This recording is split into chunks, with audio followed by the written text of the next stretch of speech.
Good morning, student. Today we continue the lecture that is based on cell और cell में अपन किस cell organelles को discuss कर रहे थे. तो अपन सेल में न्यूक्लियस को डिस्कस कर रहे थे, ठीक है. और न्यूक्लियस में कई सारे पॉइंट भी लिखे थे, ठीक है, कि अगर न्यूक्लियस जो है नॉर्मल एक न्यूक्लियस होता है सेल के अंदर तो बोलते हो मोनोन्यूक्लिएट, ठीक है. और एक ही सेल के अंदर दो न्यूक्लियस होता है, जैसे पैरामीशियम का केस अपन देखे थे तो बोलते बाई न्यूक्लिएट. और एक इंडिविजुअल ऐसा है ओपेलाइना, जिसमें एक ओपेलाइना एक प्रोटोजोआ है जिसके अंदर कई सारे जो है न्यूक्लियस होते हैं, तो बोलते मल्टी न्यूक्लिएट कंडीशन, ठीक है. तो कोई सा भी कंडीशन हो सकता है. न्यूक्लियस के अंदर क्या क्या चीजें उनको मतलब थोड़ा डिस्कस किए हैं, ठीक है. न्यूक्लियोप्लाज्म को डिस्कस किए हैं, न्यूक्लियोलस को डिस्कस किए हैं, ठीक है. इसके बाद जो भी न्यूक्लियस से रिलेटेड है उस चीज को अपन डिस्कस कर ले रहे हैं, ठीक है. और आज देखते हैं न्यूक्लियस के अंदर जो मेन पार्ट है उसको बोलते हैं क्रोमैटिन, ठीक है. तो क्रोमैटिन क्या है उसको जो है अपन डिस्कस करेंगे, तब जाके आपको क्लियर कट पता चलेगा कि हाँ क्रोमैटिन ही डीएनए है और क्रोमैटिन अरेंज होके एक स्ट्रक्चर फॉर्म करता है, उस स्ट्रक्चर को अपन बोलते हो क्रोमोसोम, ठीक है. तो इंटरेस्टेड काफी इंटरेस्टेड है, ठीक है. और देख लेते हैं इन लोगों को कि क्या कैसे है. तो मैं एक डायग्राम बना दे रहा हूं न्यूक्लियस का, आप उसको बार बार जो है नहीं बनाएंगे. देखते हैं न्यूक्लियस के बारे में, आप जो है समझ भी पा रहे हो न्यूक्लियस को. अगर मैं इस तरीके का एक डायग्राम बना दूं छोटा सा, तो ये जो है न्यूक्लियस का डायग्राम है, ठीक है. और न्यूक्लियस एक double membrane bound cell organelle है. ये सब जो है अपन पहले प्रीवियस क्लास में कर चुके हैं, ठीक है. और ये double membrane bound cell organelle है. इस तरीके का है न्यूक्लियस. और न्यूक्लियस के अंदर न्यूक्लियस में न्यूक्लियर पोर है. इसका फंक्शन अपन जो डिस्कस किए थे, न्यूक्लियर पोर. और न्यूक्लियर पोर किसमें हेल्प करता है? चीजों मटेरियल को ट्रांसपोर्ट करने में. मतलब कोई चीज अगर साइटोप्लाज्म से अंदर जाना, न्यूक्लियस की जरूरत है तो साइटोप्लाज्म न्यूक्लियस में चला जाएगा. और अगर न्यूक्लियस से किसी प्रोटीन को या किसी भी आरएनए को या जो भी मटेरियल है उसको न्यूक्लियस से साइटोप्लाज्म में जाना, तो इसी पोर के थ्रू जो है ट्रांसपोर्ट होके आता है, ठीक है. इस चीज को अपन पहले डिस्कस कर चुके हैं. और इस तरीके से कंडेंस एक इस तरीके का स्ट्रक्चर है, ठीक है, जो विदाउट मेम्ब्रेन बाउंड है. और इस स्ट्रक्चर को अपन क्या बोल रहे थे? अपन बोल रहे थे न्यूक्लियोलस. क्या बोल रहे थे? तो न्यूक्लियोलस बोल रहे थे. Nucleolus is also without membrane bound cell organelles, ठीक है. न्यूक्लियोलस भी बिना मेम्ब्रेन बाउंड सेल ऑर्गेनेल, कोई भी मेम्ब्रेन से कवर्ड नहीं है. तो कितने सेल ऑर्गेनेल्स ऐसे हैं जो विदाउट मेम्ब्रेन बाउंड है? तो अपन बोलते हैं तीन. कौन कौन से? राइबोसोम, सेंट्रियोल और न्यूक्लियोलस. बार बार यहाँ से क्वेश्चन जो है बनता है. और आपका जो टेस्ट था उसमें भी ये क्वेश्चन था कि कौन सा without membrane bound cell organelles है, तो माइंड में रखेंगे, ठीक है. उसके बाद यहाँ पे थ्रेड लाइक स्ट्रक्चर जो है प्रेजेंट रहता है, इस तरीके का थ्रेड लाइक स्ट्रक्चर. और इस thread like this one is, और ये जो भी थ्रेड लाइक स्ट्रक्चर है, इस थ्रेड लाइक स्ट्रक्चर को अपन क्या नाम दे रहे हैं? तो अपन बोलते क्रोमैटिन. क्या नाम दे रहे हैं? तो क्रोमैटिन. और क्रोमैटिन ही रियल में डीएनए है, ठीक है. क्रोमैटिन नाम दे रहे हैं थ्रेड लाइक स्ट्रक्चर, ठीक है. इसी को अपन जो है डिस्कस करेंगे आज. क्रोमैटिन के क्या क्या खास बात है, किसका बना हुआ है, क्या क्या कंडीशन में है, ठीक है. और कंडेंस होकर क्या क्या स्ट्रक्चर जो फॉर्म करता है, ठीक है. तो बाकी तो अपन कर लिए थे, न्यूक्लियोलस कर लिए थे. और इसके जो साइटोप्लाज्म है इसको बोलते हैं न्यूक्लियोप्लाज्म या कैरियोप्लाज्म. ये सब अपन कर चुके हैं, ठीक है. न्यूक्लियोप्लाज्म या इसको बोलते हैं कैरियोप्लाज्म, ठीक है, या कैरियोलिम, ठीक है. और ये न्यूक्लियर मेम्ब्रेन है, ये सब अपन कर लिए हैं, ठीक है. या कैरियोथीका बोल रहे हैं. दो मेम्ब्रेन के बीच का जो जगह है इसको बोलते हैं पेरी न्यूक्लियर स्पेस. ये सब पहले हो चुका है, ठीक है. और न्यूक्लियोलस के बारे में अपन डिस्कस किए थे प्रीवियस क्लास में कि न्यूक्लियोलस आरएनए सिंथेसिस में हेल्प करता है, ठीक है, राइबोसोमल आरएनए बनाने में हेल्प करता है, ठीक है। तो अभी हेडिंग डालेंगे क्रोमेटिन, तो इधर मैं उसको डिस्कस कर रहा हूँ क्रोमेटिन को, तो हेडिंग डालेंगे chromatin.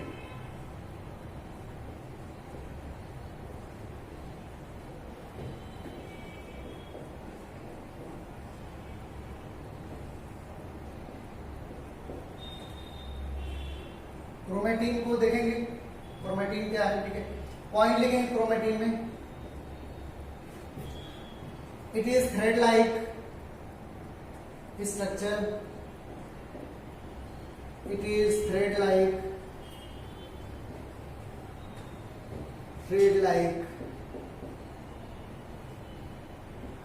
Structure,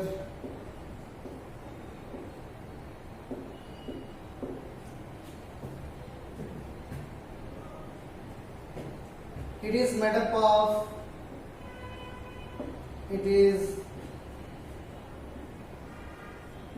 made up of yeah, it is composed of, yeah, it is made up of DNA, इसको मैं यहां से कर,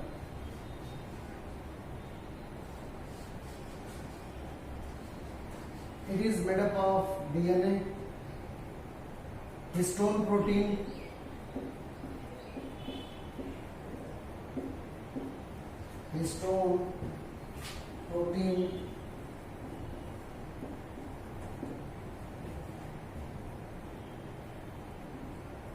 RNA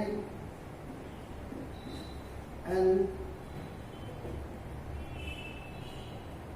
non-histone protein,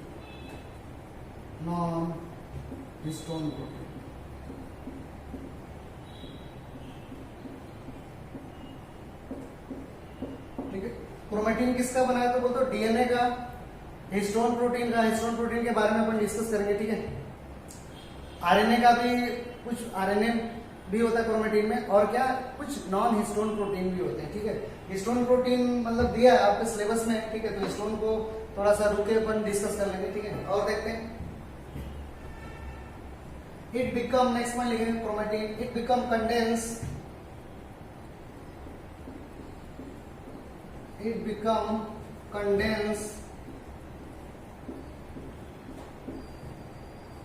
and coil, it become condensed and coil and form a structure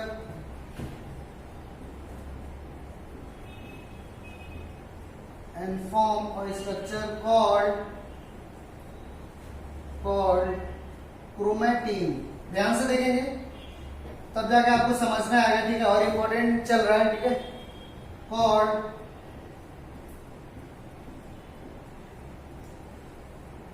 sorry chromatin नहीं, ठीक है, chromatin के बारे में तो लिख रहे हैं, it become condense and wire and form a structure called chromosome, called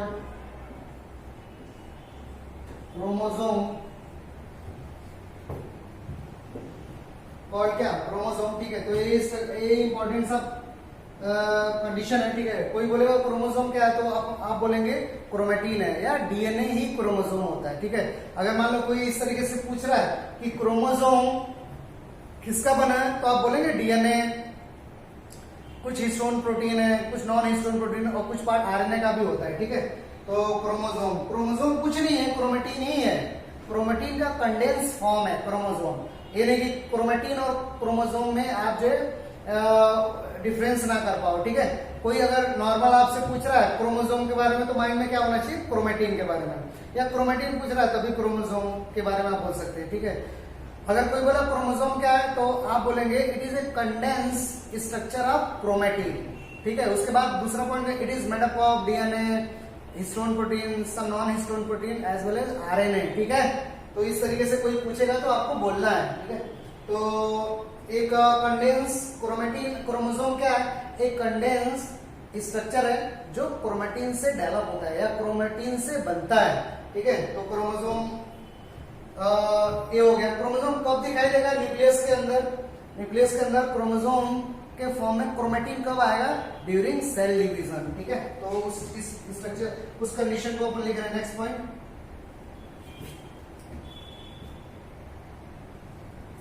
chromatin लिख रहे हैं। Chromatin appear as chromosome. Chromatin appear as chromosome during cell division. During cell division. Cell division के टाइम पे क्रोमेटिन क्रोमोसोम्स के form में दिखाई देता है। नहीं तो अगर सेल को डिवाइड नहीं होना है तो क्रोमेटिन थ्रेड लाइक स्ट्रक्चर में प्रेजेंट रहता है न्यूक्लियस में। ठीक है, तो एक चीजें आपको याद रखना है कि क्रोमोसोम्स के फॉर्म में कब दिखाई देगा? जब सेल को डिवाइड होना है। ठीक है, इतना क्लियर हो गया। नेक्स्ट पॉइंट देखते हैं। क्रोमेटिन के बारे में ही अपन देख लेते हैं। ठीक है, क्रोमेटिन के बारे में, और फिर लेटर ऑन जो है क्रोमोसोम के बारे में डिस्कस करेंगे। तो मैं इन लोगों को डाल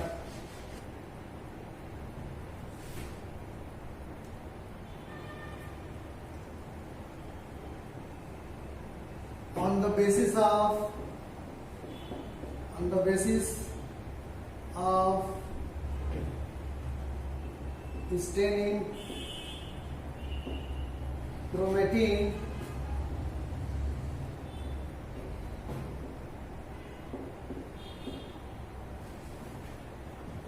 is two types.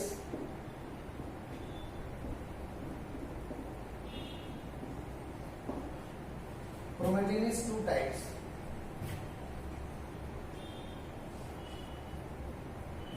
कौन सा? पहले साइंटिस्ट को लिख दे रहे हैं। कौन सा साइंटिस्ट जो स्टेन किया था? क्रोमेटिन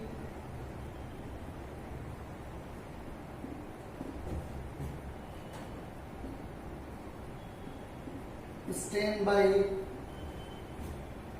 फ्लेमिंग,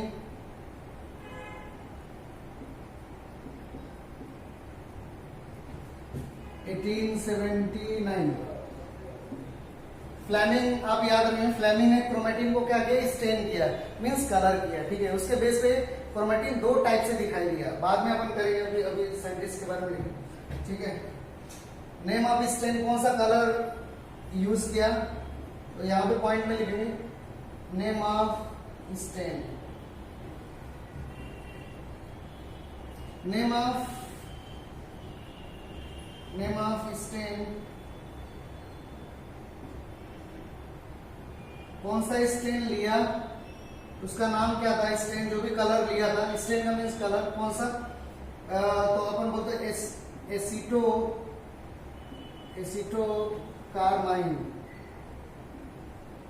एसिटोकार्माइन, या इसी को बोलते हो फ्यूलजेन। ये सब इंपॉर्टेंट है। ये ओलंपियाड में कई बार पूछा है कि डीएनए को किससे कलर करते हैं या डीएनए को किससे स्टेन करते हैं, तो अपन बोलते हैं फ्यूलजेन से। या दूसरा कौन सा केमिकल, उसी का दूसरा नाम है एसिटोकार्माइन। ठीक है, तो आप फ्यूलजेन याद रखना, ये कई बार पूछा है। ठीक है, उसके बाद लिखेंगे chromatin is two types. Staining के बेस पे क्रोमेटिन को दो टाइप से डिवाइड करें। मैं डाल रहा हूं इसको।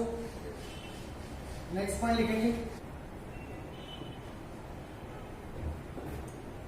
क्रोमेटिन दो टाइप से है। क्रोमेटिन इज टू टाइप्स, और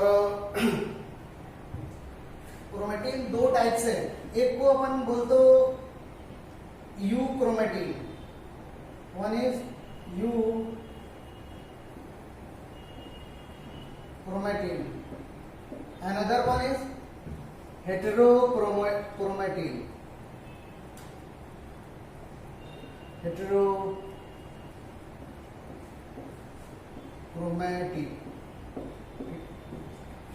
यूक्रोमेटिन है क्या? हेटेरोक्रोमेटिन। ठीक है, थोड़ा मैं डायग्राम से दिखा रहा हूं।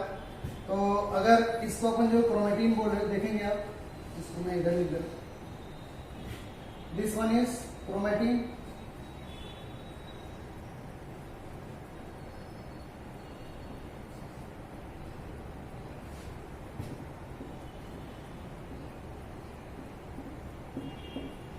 क्रोमेटिन बोलो, ठीक है।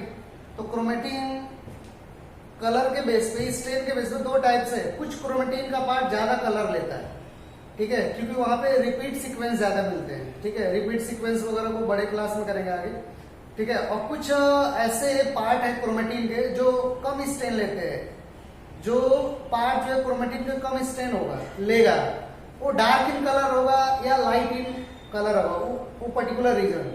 तो जो रीजन डीएनए क्रोमेटिन का कम कलर लेगा वो कैसा होगा, लाइट इन कलर। और जो क्रोमेटिन का रीजन ज्यादा कलर एब्जॉर्ब करेगा, ज्यादा कलर रिटेन करेगा, वो रीजन कैसा होगा, डार्क इन रीजन, ठीक है, डार्क इन कलर होगा, ठीक है। और देखते हैं क्रोमेटिन को। तो क्रोमेटिन इस तरीके से थ्रेड लाइक है, दिस वन इज ऐसे ऐसे थ्रेड लाइक है, ठीक है। और क्रोमेटिन थ्रेड लाइक है, और इसको जो कलर करते हैं तो कुछ जो पार्ट है क्रोमेटिन के वो ज्यादा कलर लेते हैं,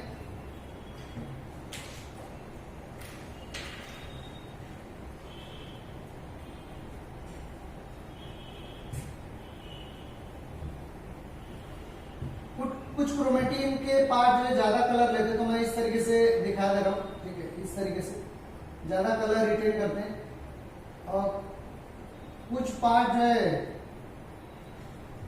लाइट मतलब कम कलर रिटेन करते हैं, तो लाइट रीजन के होंगे, ठीक है। तो इस तरीके से कंडीशन है, कुछ रीजन डार्क दिखाई देगा और कुछ रीजन जो है लाइट दिखाई देगा।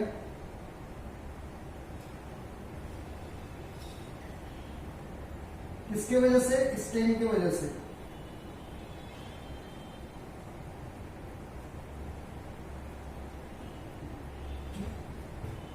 तो जो डार्क रीजन दिखाई दे रहा है, मैं अलग कलर से दिखाया, आप भी जब डायग्राम बनाएंगे तो कलरफुल पेन वगैरह यूज करेंगे, ठीक है। यानी कि आप जो है ऐसे ही खींच दिया, ठीक है, तो पेन वगैरह अच्छा होना चाहिए, ठीक है। यहाँ पे हम देख रहे हैं, तो जो डार्क स्टेन, जो डार्कर रीजन है, this darker region is called heterochromatin, heterochromatin, ठीक है। डार्कर रीजन को क्या बोला, हेटेरोक्रोमेटी। और जो लाइटर रीजन दिखाई देगा, दिस वन इज व्हाट, तो अपन बोलेंगे यू क्रोमेटी, यू क्रोमेटी। दोनों में डिफरेंस क्या हो गया, तो एक तो डिफरेंस आप समझ गए कि the reason of chromatin that retain more colour, ठीक है, या that absorb more colour, this region is called heterochromatin. और जो कलर कम एब्जॉर्ब करेगा उस रीजन को बोलते हो यू क्रोमेटिन, वो लाइट कलर का होगा, ठीक है। तो क्रोमेटिन को स्टेन के बेस पे अपन कितने पार्ट में जो है डिवाइड कर लिए, तो दो पार्ट में, हेटेरोक्रोमेटिन और यू क्रोमेटिन, ठीक है। तो यहाँ पे अपन जो है डिफरेंस लिख लेते हैं, ठीक है। तो देखेंगे यू क्रोमेटिन के बारे में, तो लिखेंगे यहाँ पे 2-3 पॉइंट यू क्रोमेटिन के साइड में।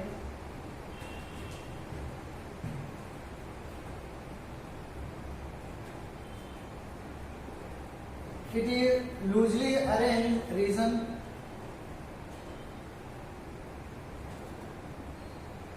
it is loosely arranged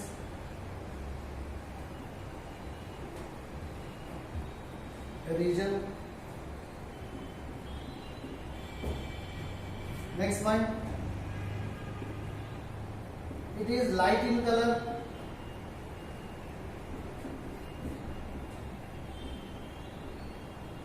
it is light in color. Next point, it is transcriptionally active region, ये थोड़ा सा समझना, ट्रांसक्रिप्शनली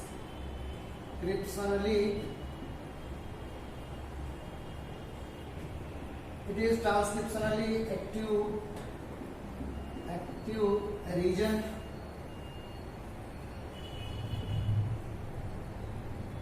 देखो इसका मतलब क्या हुआ, ट्रांसक्रिप्शनली एक्टिव रीजन, या मतलब नॉर्मल बोले तो ट्रांसक्रिप्शन करता है, ठीक है। कुछ स्टूडेंट जानते भी होंगे ट्रांसक्रिप्शन, देखते हैं यहाँ पे मैं इधर बोल दे रहा हूँ, ठीक है। तो अगर मैं इस तरीके से बोल रहा हूँ कि ये कोई डीएनए है, ध्यान से समझना आप, ठीक है। इसके नीचे ही आप डायग्राम बनाना, ठीक है, और इधर पे छोड़ देना या इसको जो है अलग से करके लिख लेना, ठीक है। जैसे भी आप जो है, अगर मान लो कि ये डीएनए है, दिस वन इज डीएनए, तो डीएनए का अपन प्रीवियस क्लास में बोले थे कि डीएनए से क्या बनता है, आरएनए बनता है, और आरएनए से फाइनल क्या बनेगा, अमाइनो एसिड, अमाइनो एसिड जुड़ के प्रोटीन, यानी कि डीएनए के कुछ पार्ट जो प्रोटीन बनाते हैं, ठीक है। उस डीएनए के छोटे से पार्ट को अपन बोलते हैं जीन बोलते हैं, ठीक है। तो अगर अपन ये बोल रहे हो कि ये डीएनए का पार्ट है, ठीक है, हर एक पार्ट जो है प्रोटीन नहीं बनाएगा, ठीक है। अगर ये डीएनए का पार्ट है और ये क्या बना रहा है, तो अपन बोल रहे हो आरएनए बना रहा है, क्या बना रहा है, आरएनए, एमआरएनए, ठीक है। तो डीएनए से आरएनए बनने के प्रोसेस को बोलते हो ट्रांसक्रिप्शन, क्या बोलते हो, ट्रांसक्रिप्शन, यानी कि ए रीजन क्या हुआ, ट्रांसक्रिप्शन में पार्टिसिपेट किया, ठीक है। यानी कि ए रीजन, डीएनए का ए रीजन क्या होगा, लूजली अरेंज होगा जो आरएनए बनाएगा, यानी कि ए रीजन क्या हुआ, ट्रांसक्रिप्शनली एक्टिव रीजन हुआ, ठीक है। इतना क्लियर हुआ। ट्रांसक्रिप्शनली एक्टिव रीजन का मीन्स होता है जो डीएनए का पार्ट आरएनए बनाए, फिर फाइनल क्या, प्रोटीन बनेगा, ठीक है। तो इसको बोलते हो ट्रांसक्रिप्शनल एक्टिव रीजन, मीन्स क्या कि ये पार्ट जो है ट्रांसक्रिप्शन में पार्टिसिपेट कर रहा है, ठीक है। तो कोई डाउट नहीं होना चाहिए कि ट्रांसक्रिप्शनली एक्टिव का मीन्स क्या होता है कि जो डीएनए का पार्ट या जो क्रोमेटिन का पार्ट आरएनए बनाए, उस क्रोमेटिन के पार्ट को या उस डीएनए के पार्ट को अपन क्या बोलते हो, ट्रांसक्रिप्शनल पॉइंट ऑफ व्यू से क्या बोलते हो, एक्टिव रीजन बोलते हो। क्यों एक्टिव बोल रहे हो, क्योंकि वो कुछ कर रहा है, यानी कि प्रोटीन वगैरह बना रहा है। तो पर्टिकुलर रीजन कैसा हुआ, ट्रांसक्रिप्शनली एक्टिव, या ट्रांसक्रिप्शन के पॉइंट ऑफ व्यू से क्या हुआ, एक्टिव रीजन हुआ। समझ में आया, ठीक है, और कुछ मतलब नहीं है, ठीक है। तो डीएनए से एमआरएनए बनने के प्रोसेस को क्या बोलते हो, ट्रांसक्रिप्शन बोलते हो। This process is called what, transcription. तो इस प्रोसेस को अपन क्या बोल रहे हो, ट्रांसक्रिप्शन।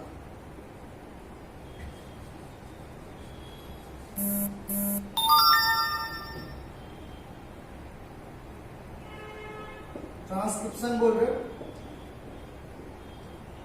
और ट्रांसक्रिप्शन एक प्रोसेस है जिससे आरएनए बनता है, और आरएनए से क्या बनाएगा, तो बोलेंगे अमाइनो एसिड, क्या बनाएगा, अमाइनो एसिड। और कई सारे अमाइनो एसिड आपस में मिलके क्या बनाएंगे, तो अपन बोल रहे हो कई सारे अमाइनो एसिड आपस में मिलके क्या बना लेंगे, प्रोटीन बना लेंगे, क्या बना लेंगे, प्रोटीन।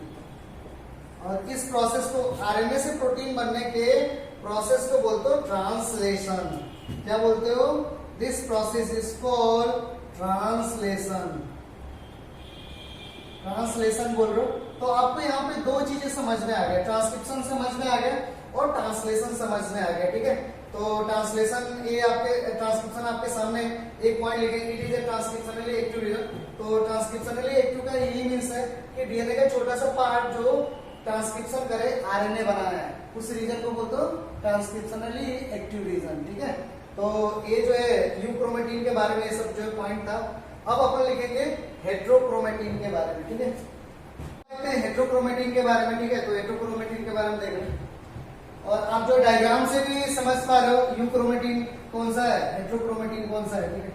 तो हेट्रोक्रोमेटिन के बारे में लिखेंगे, यूक्रोमेटिन के बारे में तो हो गया। अब पॉइंट लिखेंगे हेट्रोक्रोमेटिन के बारे में।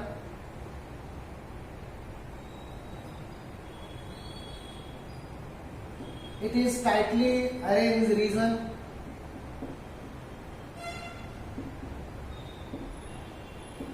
It is tightly arranged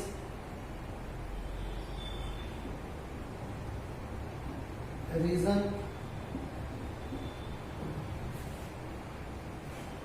It is dark in color. It is dark in color.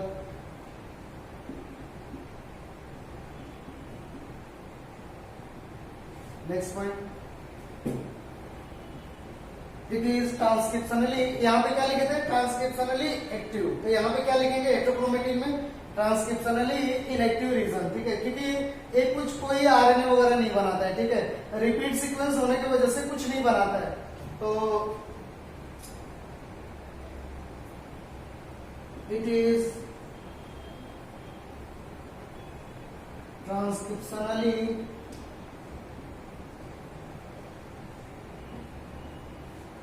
Inactive.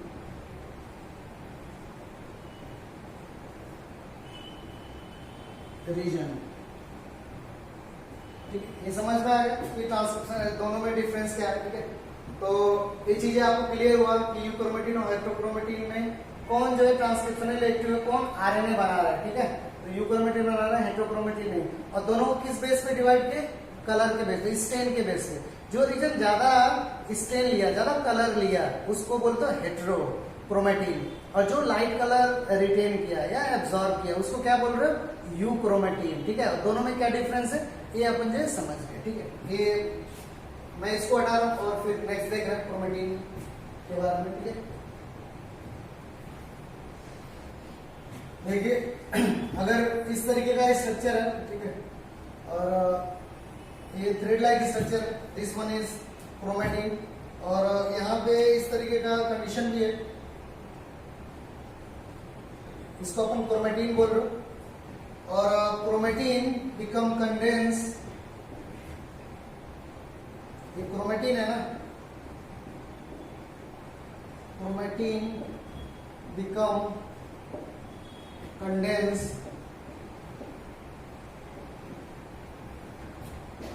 And form क्या? तो क्रोमेटिन कंडेंस होकर क्या फॉर्म करेगा? तो अपन बोल रहे हो कि इस तरीके का स्ट्रक्चर फॉर्म करेगा,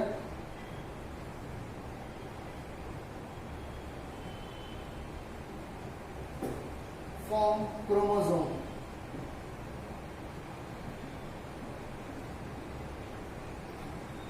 तो क्रोमेटिन कंडेंस होकर क्या फॉर्म करता है? क्रोमोसोम। ठीक है, तो क्रोमोसोम को बाद में अपन करेंगे। ठीक है, तो यहाँ पे देखें कि क्रोमोसोम जो है काफी सुपर क्वाइल्ड स्ट्रक्चर है, काफी टाइटली अरेंज स्ट्रक्चर है क्रोमोसोम।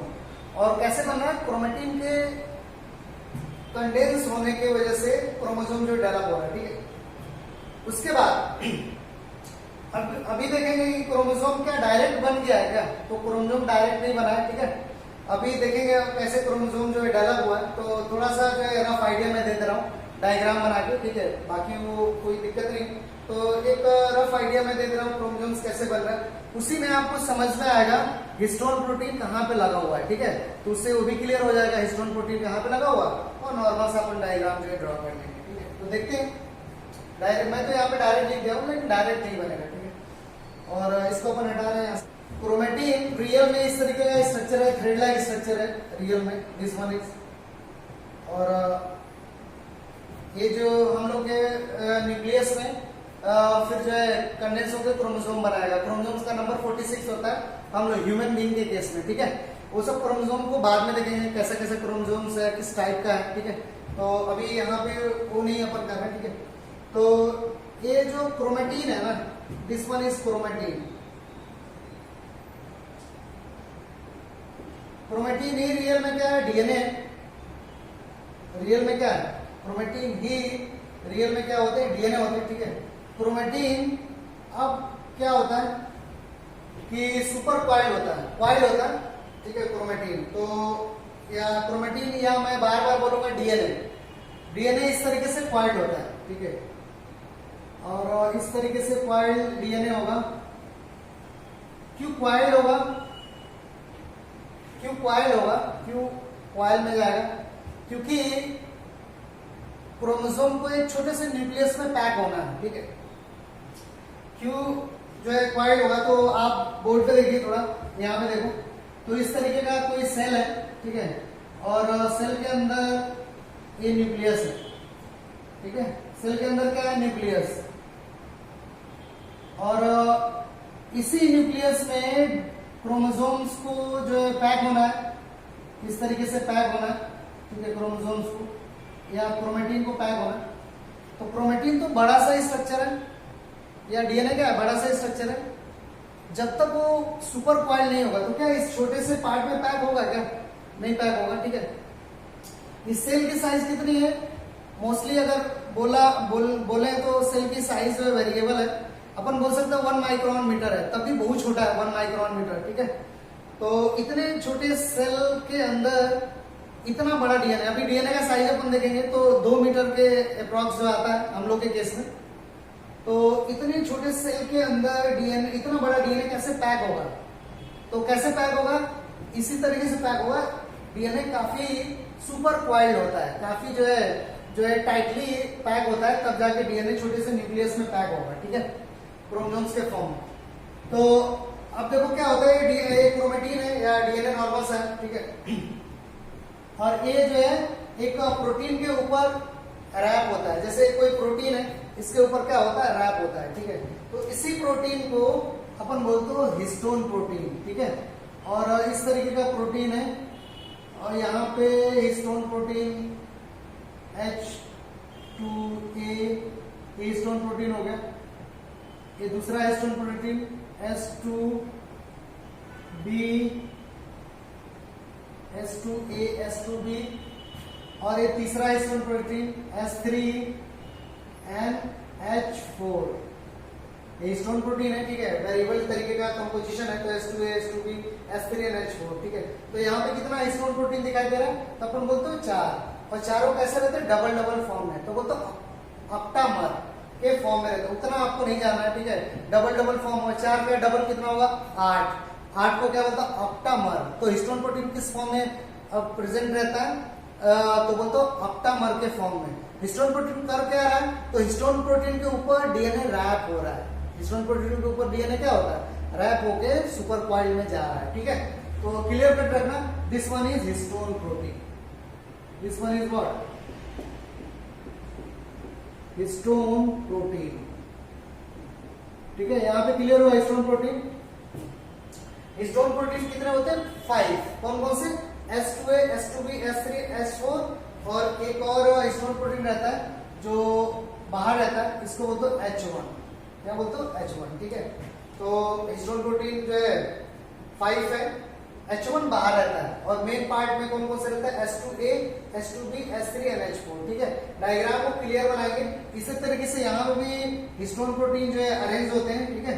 यहाँ पे भी हिस्टोन प्रोटीन ऑक्टामर के फॉर्म में, और इसी के ऊपर डीएनए रैप होता है, ठीक है। और इसका नाम आप समझ रहे हैं, H2A, H2B, H3, H4। ज्यादा डिटेल से नहीं करेंगे, ठीक है। अपन यहाँ पे आपके लेवल पे हिस्टोन प्रोटीन आया था, तो उसको जानना जरूरी है, ठीक है। तो हिस्टोन प्रोटीन क्या है? एक प्रोटीन है जो किसमें हेल्प कर रहा है? डीएनए को रैप करने, ठीक है। इतना क्लियर हुआ? कितना है? तो बोलते हो 5। कौन कौन? H2A, H2B, H3, H4 and H1। कौन कौन से मेन पार्ट में है? तो 4 मेन पार्ट में है। कौन कौन से? H2A, H2B, H3 and H4।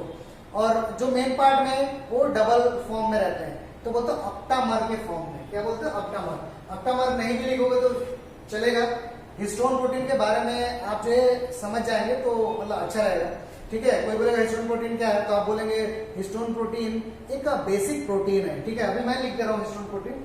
और हिस्टोन प्रोटीन एक बेसिक प्रोटीन है जो किस में हेल्प कर रहा है? डीएनए को रैप करने में, डीएनए को पैक करने में, पैकेजिंग ऑफ डीएनए, ठीक है। तो इतना क्लियर रखना, ठीक है। तो हिस्टोन प्रोटीन के बारे में आपको समझ में आ गया, ठीक है। Histone protein made up of histone protein के बारे में 1-2 पॉइंट लिख लेना। Histone protein, it is basic protein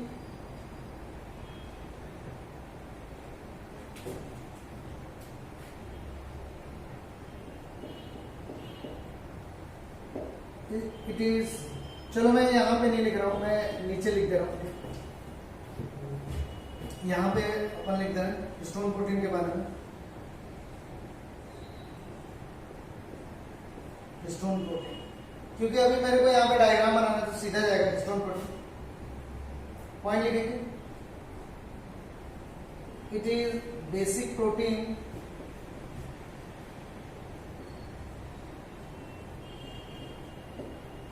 it is basic protein, ठीक है। और बेसिक प्रोटीन है तो कैसा चार्ज होगा? तो अपन बोलते हैं पॉजिटिवली चार्ज। हिस्टोन पे पॉजिटिवली चार्ज और डीएनए कैसा? Negatively charge. तो आपस में क्या करते हैं? बाइंड अप करते हैं, ठीक है। आपस में एक दूसरे को अट्रैक्ट करते हैं, ठीक है। It is basic protein, it is made up of lysine and arginine, वो छोड़ो, ठीक है। It is basic protein, it help in it help in packaging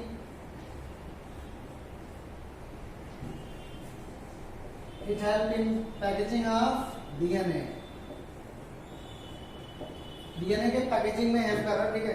अभी देख लेंगे डीएनए का लेंथ कितना है और क्यों पैकेजिंग जो है जरूरी है, ठीक है। तो ये स्ट्रक्चर जो है फॉर्म हुआ, ठीक है। और उसके बाद ये और जो है क्वाइल्ड होता है, और ज्यादा क्वाइल्ड होता है, तो इस तरीके का स्ट्रक्चर जो है फॉर्म हो जाता है, डीएनए और छोटा हो जाता है। और इस स्ट्रक्चर को लिख रहे हैं अपन सोलिनॉइड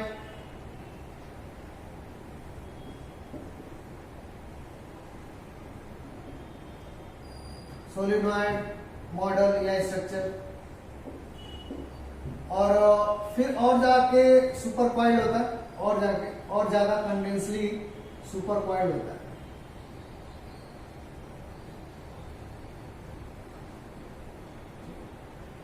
और इस स्ट्रक्चर को अपन लिखते हैं प्लैक्टोनेमिक। ये सब नाम है प्लैक्टोनेमिक। मैं इसको यहां से डाला,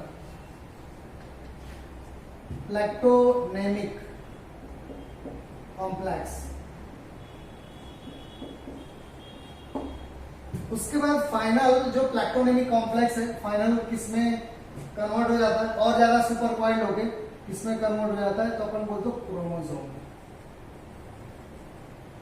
इसमें कन्वर्ट हो गए तो बोलते क्रोमोसोम। और इसके ऊपर क्या लग गया, तो अपन बोलते प्रोटीन।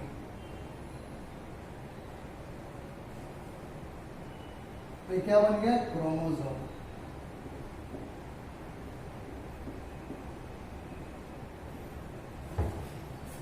तो इस तरीके से क्रोमेटिन हाईली कंडेंस होकर क्रोमोसोम फॉर्म करता है। कहानी ये थी, ठीक है।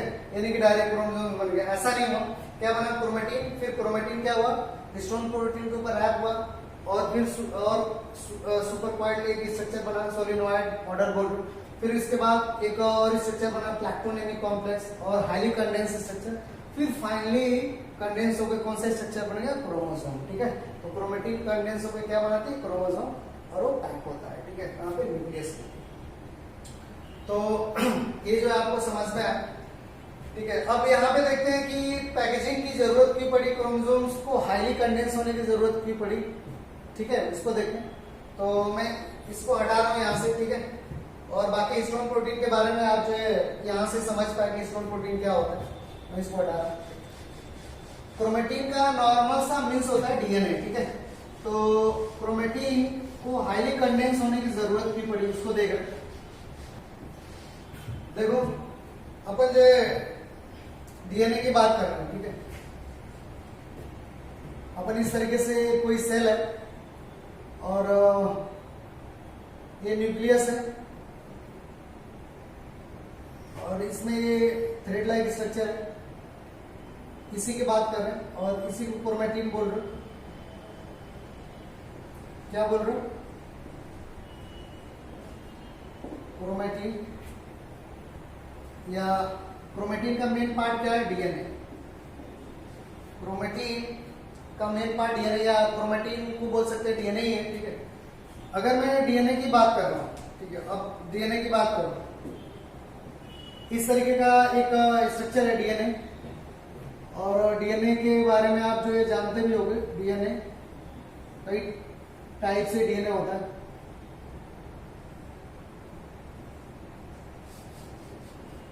ये डीएनए और इसका जो डायमीटर है डीएनए का वो 20 एंगस्ट्रॉन है डायमीटर। जो विड्थ है 20 एंगस्ट्रॉन है। और इसको एक टर्म बोल रहा हूं। और यहाँ पे क्या है, नाइट्रोजनस बेस है ए, और इसके साथ क्या पेयर करेगा, टी। और अगर यहाँ पे टी है तो इसके साथ क्या पेयर करेगा, ए। यहाँ पे सी है तो क्या पेयर करेगा, जी। यहाँ पे जी है तो क्या पेयर करेगा, सी, ठीक है। और ये नाइट्रोजनस बेस है, A T C G, A adenine, T thymine और सी साइटोसिन, जी ग्वानिन, ठीक है। तो मैं इधर लिख दे रहा हूं, ये क्या है, ये एडेनिन,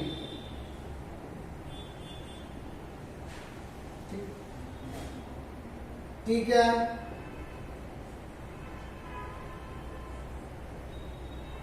थाइमिन, सी क्या है, साइटोसिन, और जी क्या है, गुआनिन, ठीक है। तो अभी से आपको इसको भी याद रखना है, कभी कभी डायरेक्ट पूछ देता है, कई सारे कॉम्पिटिटिव एग्जाम में पूछा ये क्या है, ठीक है। तो ATCG है क्या, तो ATCG क्या है, तो कोई पूछेगा तो क्या बोलेंगे, नाइट्रोजनस बेसेज है, ठीक है,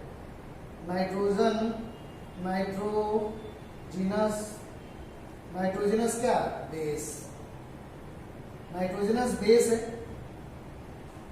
नाइट्रोजनस बेस क्या है, ATCG, इसका फुल फॉर्म क्या है, एडेनिन, थाइमिन, साइटोसिन, गुआनिन, ठीक है। तो ये यहाँ पे लिखा, थोड़ा सा यहाँ पे समझेंगे तो आपको जो है क्लियर होगा, ठीक है। इसको बोलते हो वन टर्न, वन क्या, वन टर्न बोल रहे हो, एक टर्न। तो अब देखो, दो बेस के बीच में, दो नाइट्रोजनस बेस पेयर के बीच में कितना का डिस्टेंस है, बोर्ड पे देखते रहो आप, दो नाइट्रोजनस बेस के पेयर में, दो नाइट्रोजनस बेस के बीच में, इस दोनों के बीच में कितना डिस्टेंस होता है, तो इस दोनों के बीच में कितना डिस्टेंस, डायग्राम मतलब सही बनाएंगे, इस दोनों के बीच में डिस्टेंस होता है 3.4 एंगस्ट्रॉम, और टोटल बेस कितना होता है 10, कितना बेस होता है 10, टोटल 10 बेस पेयर है, ठीक है। और टोटल कितना बेस पेयर है, तो 10 बेस पेयर है, बेस पेयर मीन्स ए नाइट्रोजनस बेस है और इसके साथ क्या करा, पेयर करा, तो बोलते हो क्या, बेस पेयर, ठीक है। तो टोटल कितना बेस पेयर है 10, और दो बेस पेयर के बीच का डिस्टेंस कितना है 3.4 एंगस्ट्रॉम। तो इस टर्न का टोटल लेंथ कितना होगा, इस टर्न का लेंथ, ठीक है। तो लेंथ को डिवाइड करने के, लेंथ को फाइंड आउट करने के लिए वन टर्न का लेंथ कितना है, तो दो बेस पेयर के बीच का डिस्टेंस और टोटल बेस पेयर से क्या करेंगे, मल्टीप्लाई कर देंगे, तो वन टर्न का लेंथ निकल जाएगा। लेंथ कितना होगा, तो कितना टोटल बेस पेयर है 10 इंटू दो बेस पेयर के बीच में डिस्टेंस कितना है, तो अपन बोलते हो 3.4 एंगस्ट्रॉम, ठीक है। तो टोटल कितना हो गया 34 एंगस्ट्रॉम, ठीक है। इतना क्लियर हुआ सबको, यानी कि एक टर्न का, इस टर्न का लेंथ कितना हुआ, तो अपन बोलते हो 34 एंगस्ट्रॉम। और कैसे निकला, ये आपके सामने है। एक टर्न में कितना base pair, total 10 base pair, दो बेस पेयर के बीच का डिस्टेंस कितना है, तो अपन बोलते 3.4 एंगस्ट्रॉम, ठीक है। तो एक टर्न का लेंथ कितना हो गया, तो 34 एंगस्ट्रॉम हो गया, ठीक है। आप यहां से कैलकुलेट किए एक टर्न का लेंथ कितना होगा। उसके बाद अगर मेरे को पूरे डीएनए का लेंथ निकालना है कि एक सेल में जितना भी डीएनए प्रेजेंट है उसका टोटल लेंथ कितना होगा, कितना बड़ा डीएनए होगा, एक सेल के अंदर कितना बड़ा डीएनए होगा, ठीक है। तो देखते हैं एक सेल के अंदर कितना बड़ा डीएनए होगा, तभी तो डीएनए को पैक करने की जरूरत है ना। लेंथ पता कर लेंगे तभी आपको रियलाइज होगा कि यार इतना बड़ा डीएनए, इसीलिए उसको सुपर कॉइल की जरूरत है, ठीक है। तो देखते हैं कि डीएनए का लेंथ, तो आप जैसे टर्न निकाले ना कि एक टर्न का लेंथ कितना है, उसी तरीके से एक सेल में टोटल डीएनए का लेंथ कितना है वो फाइंड आउट कर सकते हो, ठीक है। तो देखते हैं, मैं थोड़ा सा मॉडिफाइड कर रहा हूं इसको। अब देखिए 30, इतना तो क्लियर हो गया। नेक्स्ट 34 एंगस्ट्रॉम, अच्छा डीएनए वगैरह का तो फुल फॉर्म क्लियर है ना सबको, डीऑक्सीराइबो न्यूक्लिक एसिड, ये सब अपन पहले कर चुके हैं। आरएनए का राइबो न्यूक्लिक एसिड, ठीक है। तो ये सब क्लियर होना चाहिए, ठीक है। यानी कि थोड़ा सा अपन जो है थोड़ा सा ऊपर जाके बता रहे तो आपको समझ में नहीं है, ऐसा नहीं है, ठीक है। नॉर्मल सी चीज है, आप अभी तो कैलकुलेट करके अच्छे से समझ सकते हो, ठीक है। मैं 3.4 एंगस्ट्रॉम को मैं एनएम में कन्वर्ट कर रहा हूं, नैनोमीटर में, तो कोई बताएगा कितना होगा। 3.4 एंगस्ट्रॉम को नैनोमीटर में मैं कन्वर्ट करूंगा तो पता है कितना होगा, सिंपल सा है 0.34 एनएम नैनोमीटर, क्योंकि एंगस्ट्रॉम और नैनोमीटर में कितना, मतलब 1 एंगस्ट्रॉन इक्वल टू कितना होता है 10 to the power minus 10 metre, और नैनोमीटर का 1 nanometre equal to 10 to the power minus 9 nanometre. ठीक है, तो पॉइंट का डिफरेंस रहता है, तो ये पॉइंट यहाँ क्या लग गया, तो क्या लिख दिए 0.34 नैनोमीटर, एनएम में लिख दिया हूँ। ठीक है, 0.34 नैनोमीटर। इतना क्लियर हुआ। अगर मान लो मेरे को 0.34 नैनोमीटर को मीटर में कन्वर्ट करना है, तो ये और मैं लिख दिया, इसको ऐसे भी लिख सकते हो या और लिख दिया। कैसे लिख सकते हैं, तो अपन ऐसे लिख सकते हैं 0.34 into 10 to the power minus 9 क्या मीटर। इतना क्लियर हुआ सबको? थोड़ा सा मतलब मैथमेटिकल चल रहा, आपका मैथ अच्छा, वैसे भी अच्छा। तो इसको मैंने एनएम को मीटर में बदल दिया, 3.34 into 10 to the power 9 metre. इतना क्लियर हो गया। अब हम लोग का जो है क्वेश्चन जो है आसान हो जाएगा। ठीक है, क्वेश्चन ये है कि डीएनए का एक सेल में डीएनए का लेंथ कितना है। ठीक है, तो देखो मैं यहाँ पे जो है फाइंड आउट कर दे रहा हूं। ठीक है, length of DNA, total length of DNA, total length final of DNA. ठीक है, एक सेल में टोटल लेंथ ऑफ डीएनए, तो देखो कितना डीएनए का लेंथ होगा। तो एक सेल में डीएनए का अमाउंट कितना है, तो अपन बोलते हैं 6.6 इंटू 10 टू द पावर 9। ठीक है, एक सेल में डीएनए का जो अमाउंट है 6.6 इंटू 10 टू द पावर 9। ठीक है, इतना अमाउंट है डीएनए का। और दो बेस पेयर के बीच का डिस्टेंस कितना है, तो अपन बोलते हो 0.34 into 10 to the power minus 9 metre. ठीक है, तो यहाँ पे अपन लेंथ निकालने के लिए मल्टीप्लाई कर देंगे इंटू 0.30 पॉइंट लिख लो into 0.34 into 10 to the power minus 9 क्या मीटर ना, मीटर। अच्छा थोड़ा सा मतलब इधर हो, चलो ठीक है, थोड़ा सा मैं और नीचे लिख दे रहा हूँ, थोड़ा सही रहेगा। टोटल लेंथ ऑफ डीएनए, ठीक है, तो क्या 6.6 इंटू 10 टू द पावर 9, और दो डीएनए के दो बेस पेयर के बीच का डिस्टेंस कितना है, तो अपन फाइंड आउट की कितना 0.34 into 10 to the power minus 9, 0.34 into 10 to the power minus 9 metre. यही तो फाइंड आउट किया ना। ठीक है, अब देखो -9 और इससे कटिए, तो आप जब इनको इससे कैलकुलेट करेंगे तो कितना आंसर आएगा 2.244 मीटर, इतना आंसर आएगा। यानी कि 2 मीटर, इतना 2 मीटर बड़ा डीएनए एक सेल के अंदर, 2 मीटर बड़ा डीएनए।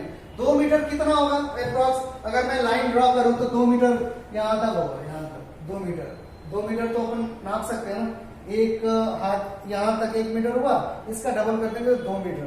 तो इतना बड़ा डीएनए इतने छोटे सेल में, जो सेल दिखाई नहीं दे रहा नॉर्मल आंख से, उसमें पैक होना है, इतने छोटे सेल में पैक होना है। ठीक है, इतने छोटे सेल में, ये तो मैं बोर्ड पे बड़ा बना रहा हूं, लेकिन सेल जो है आंख से दिखाई नहीं देता, एकदम मतलब छोटा है, 10⁻⁶ माइक्रोन मीटर है। ठीक है, तो